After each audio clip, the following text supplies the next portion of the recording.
So I want to start today by painting you a picture of Perga, let's say Greece-ish, in 82 AD.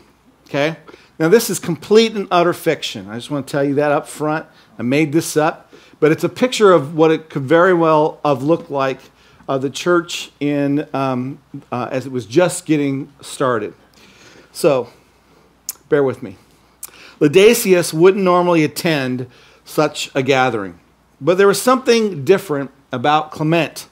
Laodiceus had always admired the Jewish religion and its devotion to one God, but sometimes their attitude towards others seemed elitist. However, Clement seemed different, not just because he was a Greek that worshiped only one God, but he was friendly to Greeks, Jews, and Romans alike. He seemed genuinely concerned about all people. So when Clement asked him if he wanted to attend the gathering in Perga with him, Laodiceus agreed. But he wasn't sure what to expect since he had never been to such a gathering before. The next day, Clement came by the shop where Laodiceus was set up. The sun was about to set, and everyone was wrapping up the day's work. Clement helped Laodiceus bring his wares into a small shop. Then they headed to the west part of the city, through the crowds of people who were also trying to make their way home before the last bits of sunlight vanished. They turned down a narrow street that felt even smaller because, well, both sides were lined with three-story concrete apartments. The downstairs front room of many of these apartments had been converted into shop fronts, and it was one of these that Clement and Laodiceus stopped at. It had been closed up for the night as the shutters had been tightly fastened.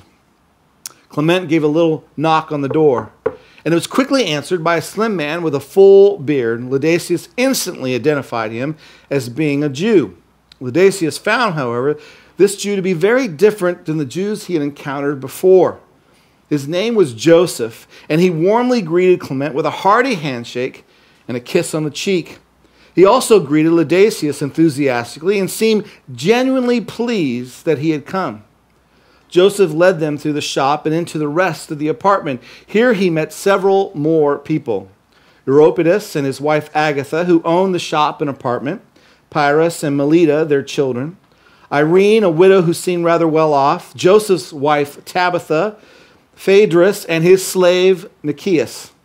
What immediately struck Laodiceus was not just the eclectic mix of people, but that each was treated as if they were family.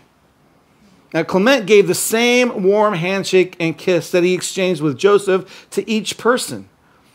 Greek or Jew, man or woman, slave or free, they each express authentic care for one another. This was even more evident as they delayed the start of dinner for an hour to wait for the arrival of two more slaves. When Kairos and Seleucus finally did arrive, everyone was seated around the table. Laodiceus was surprised that he was given the highest seat of honor. He was even more surprised when everyone else, except for Clement, who was seated next to him, took a seat randomly. Once again, there was no distinction made between man or woman, slave or free. The meal was a delicious array of fish, olives, dates, and other assorted vegetables. When it was over, Joseph took a fresh loaf of unleavened bread and he split it. Laodiceus thought that he would set some aside as an offering to their God, as was the custom. Instead, however, Joseph passed it out and each person took a piece. Joseph spoke and reminded them that their God had left the throne of heaven and lived among them, and had come to be the bread of life to all who would receive him. Together they ate the bread. Then he raised his cup of wine, and everyone else did the same. Joseph then spoke of how this man, Jesus, this God, Jesus, had spilled his own blood that their own souls may be reconciled to the God, the Creator, the King of Kings and the Lord of Lords.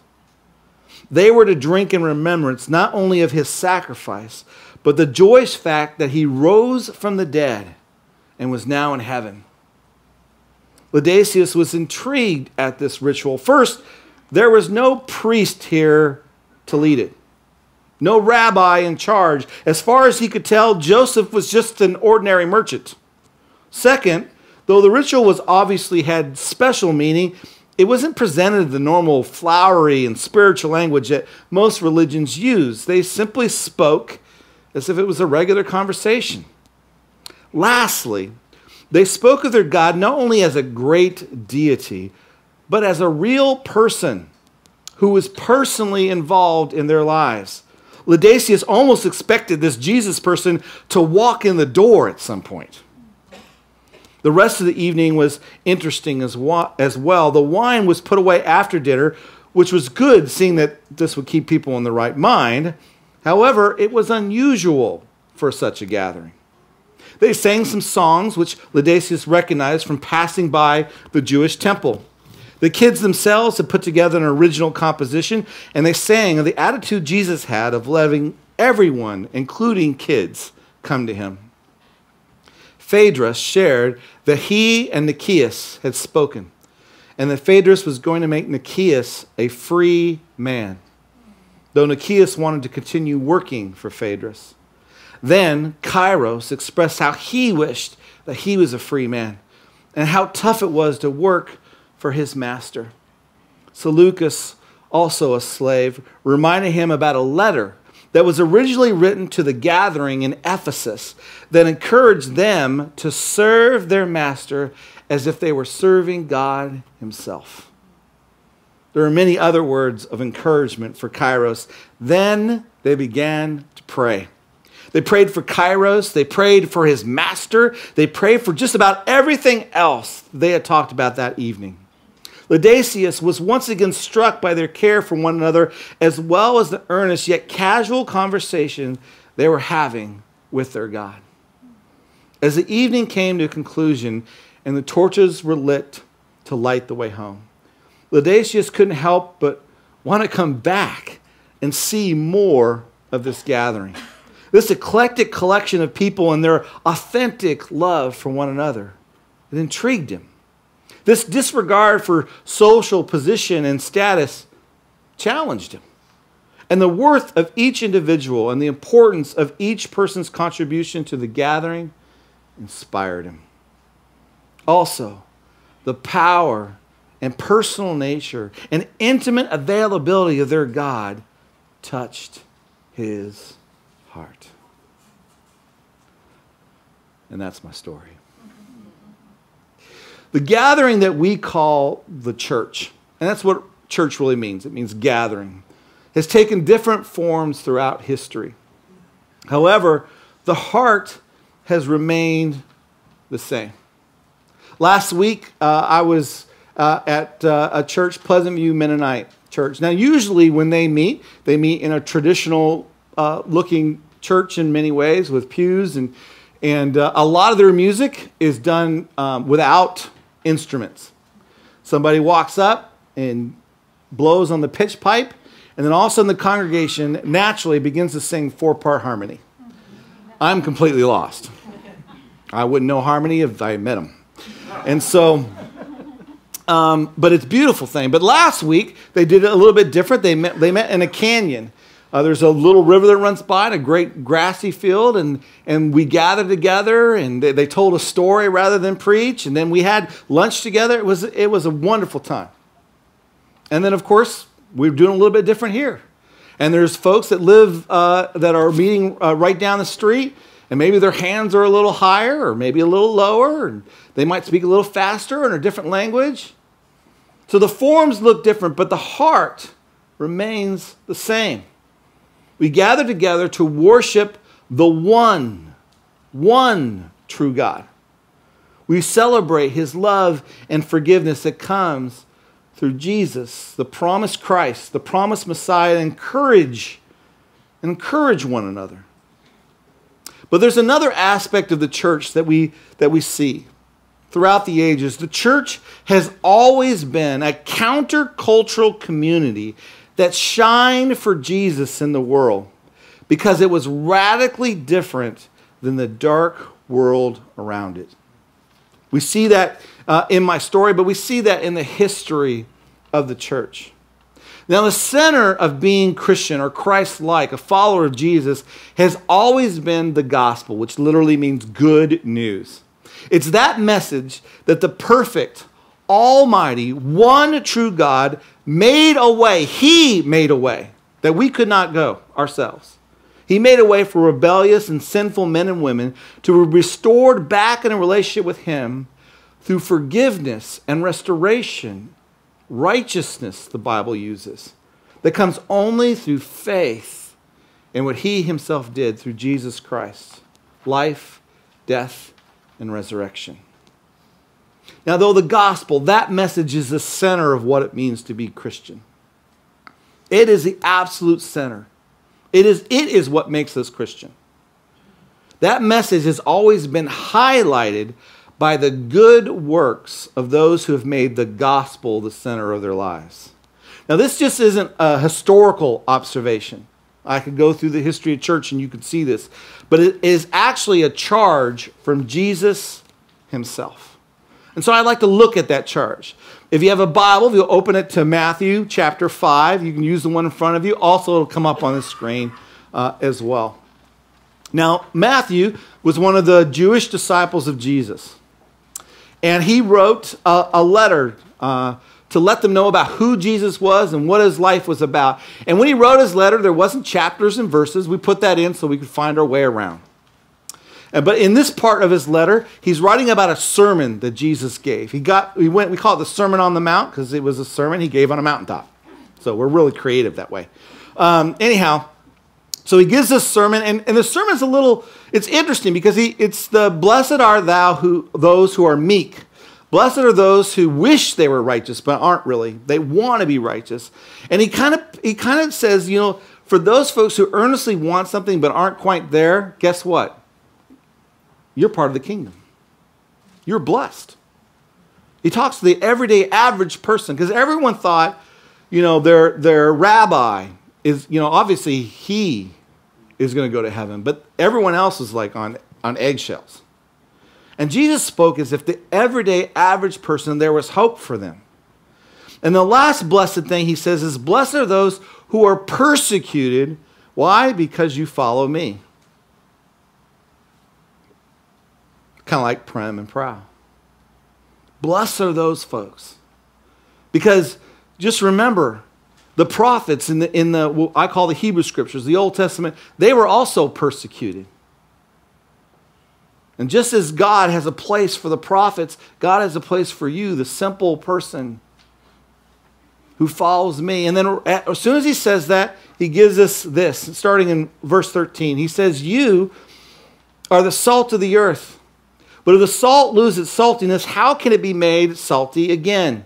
It is no longer good for anything except to be thrown out and trampled by men and women. You are the light of the world. A city on a hill cannot be hidden.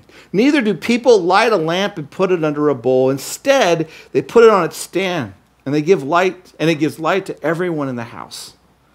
In the same way, let your light shine before men, that they may see your good deeds and praise your Father in heaven.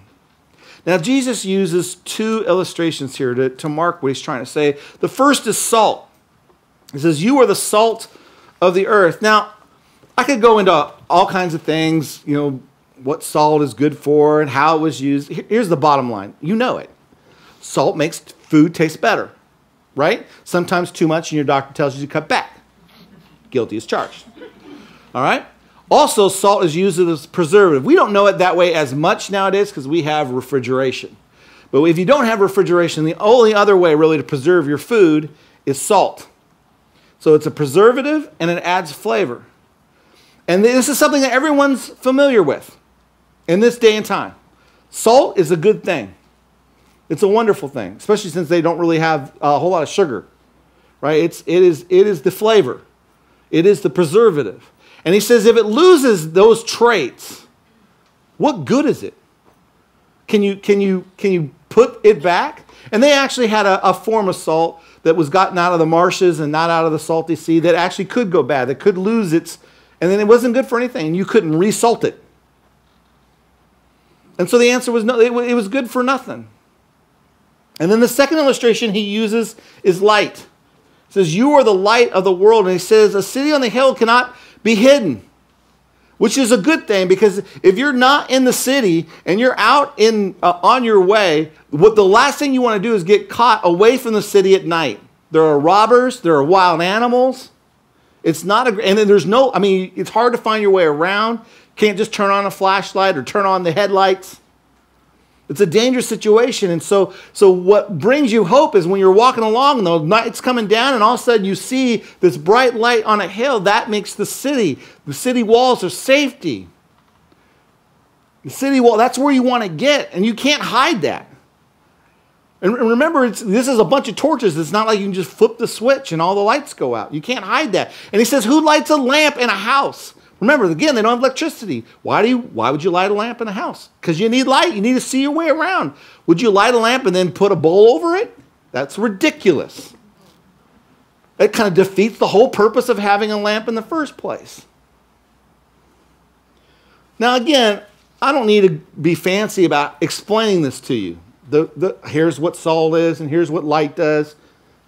Y'all know.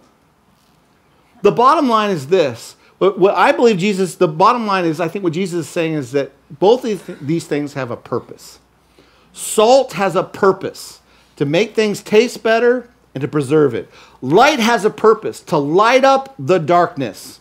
If you take away either of those two elements, then then salt isn't good and light isn't good. They each have a purpose. They were designed for that purpose. And if they lose that component, they lose their purpose.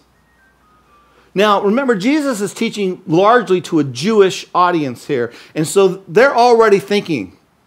All throughout the Hebrew Scriptures, God talks about a salt covenant. In other words, I'm going to preserve this covenant. You can stand on it. You know what's going to happen because I'm making the commitment. And then he says in Isaiah 49:6 about the light, he says, as he's talking to Isaiah, is it too small a thing for you, Israel, to be my servant, to restore the tribes of Jacob and bring back those of Israel I have kept? I will also make you a light for the Gentiles, that you may bring my salvation to the ends of the earth. Remember, the Bible that Jesus taught wasn't what we call the New Testament. It was the Hebrew Scriptures. As a matter of fact, he'll go on after saying that we're salt and light. He'll go on to say, don't think that I came to abolish the law and the prophets. I actually came to fulfill them. They've been talking about me all along. I'm the one they've been talking about. And I'm not 2.0. So you can just throw the old DOS away. Don't need that no more. We got Windows now. No. He says, I'm the fulfillment of this. And I've been telling you from day one, though you are my chosen people, you have a purpose to be a light to the nations, to me. You were not intended to gather into your holy church huddle and put a bowl over it. Isn't it good for us to be together? Too bad about those out there. And go to our homes and do our little Bible study and put a bowl over it. Isn't it great that God's feeding and encouraging me? Too bad about that world out there. We weren't designed that. So then he goes on in Matthew 5:16. He says, in the same way, let your light shine before men, that they may see your good deeds and praise your Father in heaven. In the same way, what he's saying is just like salt and light have a purpose, you have a purpose. And if you stop doing that purpose, what good are you? What good are you? Jesus' words, not mine. It's what Jesus is saying. In the same way, he says, then let your light shine before men. You and I are created to make a difference, to be light in darkness, to be a preserving agent, if you would, in a dark world. Criminologists tell us that usually when a person enters and exits a room, they leave something of themselves behind. It could be a fingerprint, a footprint, a trace of a hair, a thread of clothing, or some other DNA evidence that shows that they have been there. Now, this isn't absolutely true, but it is often the case. And likewise, our lives, there should be evidence that we, as light in the world, we're here. Beyond the fact that, like everybody else, we had children, bought a home, worked a job, there should be evidence of the light, of Jesus in us, that others can see and experience. Now, he's very specific. It would be fair to say, well, what is this light that he's talking about? He tells us specifically, you're the light of the world, he says that they may see your good deeds. Now, I did an intensive study on this. The Greek word good means good. It means positive. It means to do something that people like. And the word deeds means deeds. Everywhere else it's something you've done, something you've worked. It's translated deeds. Again, you don't need to be a pastor. You don't need me to give you some fancy Greek words or anything. That's what it means. It means that you have a purpose, and part of your purpose, part of the fulfillment of why God has you here is to be salt and light, and that looks like good deeds. Now, some of you may have some hairs on the back of your neck because you're going, wait a second. It sounds to me like maybe our pastor's dangerously close to preaching that we were made right before God because of our good works, which is what Jesus really came to say you can't do. So how does this work? And I think that's a fair statement. What is that tension between the fact that we're saved, we're made right before God because of his work through Jesus, not ours, and the fact that now Jesus is saying you have a purpose and to do good deeds? Paul himself, by the way, addresses this. In 1 Corinthians, he's writing a letter, and he writes to them this. They're kind of a messed up church, okay? They're a lot like us. And they're arguing over this individual stuff, and, I follow this person, I follow that person, and my guy's better than your guy, all that kind of game that we play. And he basically comes down and says, this is my words, not his, but basically he says, you guys are idiots. He actually calls them babies. So, I don't know which would be worse to be called, but he says, you're like little infants. Because it doesn't matter who you're listening to. It doesn't matter if it's MacArthur. It doesn't matter if it's Francis Chan. It doesn't matter if it's Joel King. It doesn't matter if it's Billy Graham. Not a single one of them can change your life. It's God who causes you to grow, not them. Why are you arguing over this? It all originates in God. And then he says this. He says, for no one can lay any foundation other than the one already laid, which is Jesus Christ. Now I want to stop there. What he's saying is this. What he's saying is, it doesn't matter who's got what gifts, speaking gifts, acting gifts, singing gifts, teaching gifts, service gifts. It doesn't matter what the gift is. The heart of it, the one thing that cannot change is Jesus. That Jesus, that when Genesis 3:15 says, I'm going to send a seed of the woman who you will get a strike into his heel, but he will crush your head. Jesus is the one who crushed the enemy's head. When later, when he would tell Abraham, you not only are going to give you land, I'm going to give you people, but you're going to be a blessing to the Gentiles through you. That the promised Messiah that would come to be a blessing not only to the Jews, but the people was Jesus. And that Jesus did for us. Jesus was our Passover lamb. You only can be made right to God through Jesus. He says that is something that cannot change. But then he says, now, if any man or woman builds on this foundation, in other words, the foundation has to be Jesus. The foundation is you only come to God through Christ. But if anyone builds on this foundation, that's your life, using gold, silver, costly stones, wood, hair, straw, his or her work will be shown for what it is, because the day will bring it to light. The day historically in the Bible means judgment day. It will be revealed with fire, and the fire will test the quality of each person's work. Okay? If what he has built survives, he will receive reward. So basically, I become a child of God through my faith in Jesus. But then I have a life to live that he's given me. It's part of his gift to me. He's given me a purpose. He's given me a task, good works, to be a light to the world. Some of those good deeds are self-motivated. right? I do them, and then I come and I tell you the story really to make me look good. And that's hay and stubble. That all gets burned up. I get no credit from God for that, because he says that good deed's about your pride. Unfortunately, a lot of my good deeds are going to burn up.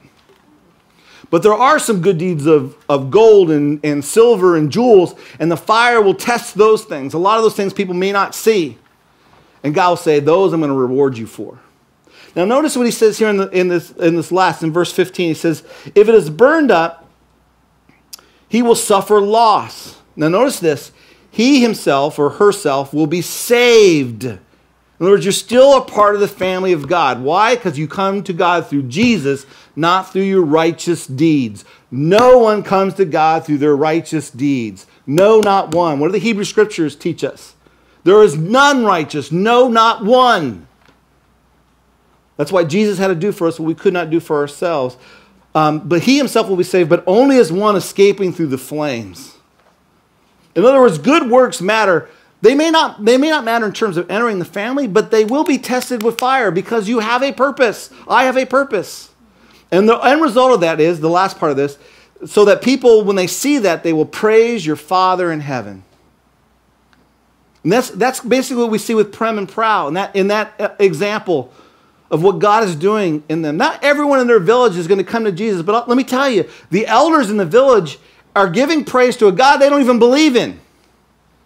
Because their light of honoring elders, their light of submitting themselves, which isn't cool anymore, and serving the elders is shining bright. And we see this all over the world. People may not agree, but when they see something, they're very thankful that there's somebody, whatever they believe, that is serving in that way. Now, I also want to make one other thing, too, about this whole thing, about our praise was the Father in heaven. We do not make ourselves salty. We do not make ourselves light. That's God's work. Our job is to stay salty and not put a bowl over the light. So I'm not preaching some sermon like, hey, man, you need to pick yourself up by the bootstraps and start getting to work. God has already put something in you, or he's growing something in you. Your job, my job, our purpose is not to put a bowl over it or withhold it from the world around us. Christians should not blend in with everyone else. He tells his disciples that we are to be different and we are to be noticed. Salt in food is noticeable. Just try eating any popcorn that my wife makes. Light is obviously noticeable. Now, in the early church, what was the light of the early church? Like my story kind of illustrates, I believe it's summed up in Galatians 3:28-29, where he writes, there is neither Jew nor Greek, slave nor free, male nor female, for you are all one in Christ, the Messiah, Jesus. If you belong to Christ, then you are Abraham's seed and heirs, his promise to Abraham, heirs according to the promise. Now, in this day and time, there were masters and there were slaves. And men had a certain role and women had a certain role. What he's saying is that these roles don't exist. What he's saying is this: before God, when you come together, we don't judge each other through those roles. It's what in the story Laodicea's experience. They just sat at the table. There was no, the pastor gets the seat of honor. There was no, the men are all get fed first and then the women. What it was Greek and Jew and man and woman and slave and master coming together and all treating each other the way it's going to be in the kingdom. We're all loved, beloved children of God, and those things don't matter to him. And it shined brightly. Now, I think the next question, our last question is, what is the light of today? And I would say it's a little bit different because some of those things then are now in our culture. By the way, thanks to Christians. Just look at your history book. The greatest threat to Christianity isn't communism or Islam or atheism or materialism, and it's not humanism. The greatest threat to Christianity is Christians. Christians trying to sneak into heaven incognito, under a bowl, without ever sharing their faith, without living out their Christian life, without ever becoming involved in the most significant work God is doing on planet Earth. Understand the world we live in is rotting and dark, and it needs salt and light. First, it's hungry, sick, and a hurting world. Thousands of people today will die of starvation or disease. Many live their entire lives in illiteracy, never being able to read or write. Many others live on the ragged edges of life, barely hanging on, existing but not living. Now, this tragedy is compounded by the fact that we can grow enough food to feed the world. We have medicines that can heal most of the diseases, and we know how to educate. The developed world knows how to do much more than we are willing to do. But clearly, it's a hurting world. And every person of faith must know that God never intended a world like that. It's a result of the fall. Second, it's a divided world. Instead of living together in harmony and mutual cooperation, our world is fragmented in so many ways. The haves and the have-nots, race from race, clan from clan, religion from religion, political system from political system, economic system from economic system. It's a divided world. And that results in an angry and often violent world. Instead of talking with one another and reasoning together to resolve our differences and solve our problems, we resort to shouting at one another, even in the Congress of the United States of America. Finally, it's a confused and frightened world. Increasingly, people are wondering what they can believe in and who they can trust. Is there something solid to stand on? That's the world we live in. Knowing that, I can understand what a medical doctor once said to one of his stressed out patients. He said, what you need is an extended vacation on another planet. However, you and I, even if we could, God did not call us for that. God did not call us for our holy huddle. He did not call us, if we could, to go find and populate another planet so we can get away from those people. Because, by the way, we are those people. That is the gospel. The gospel says, you couldn't, he did, now get over it. Get over it. He's bought you with a price. God himself, who should be glorified and worshiped and obeyed supremely without question, saw that you and I wouldn't and couldn't. And so he did for us what we could not do for ourselves. We are not helpless. Now, no matter what we feel in the given moment, there are things that we can do, and we must do what we can do. It reminds me of the story, I think I've shared this before, of the little kid who's picking up starfish off the beach and throwing them back in the ocean, and an old-timer comes by and probably not having a great day, and he says to the young kid, what difference can you make? There are millions of starfish all over the world. What difference can it make to just to throw a few back? And the kid, unscathed, picks up a starfish and throws it in the ocean and says, well, I made a difference to that one. I like that. I'm only one. But I can do one. I can do one thing. I can't do everything. It's overwhelming, but I must do something. Because we are the hope of the world. We are what keeps this world sane.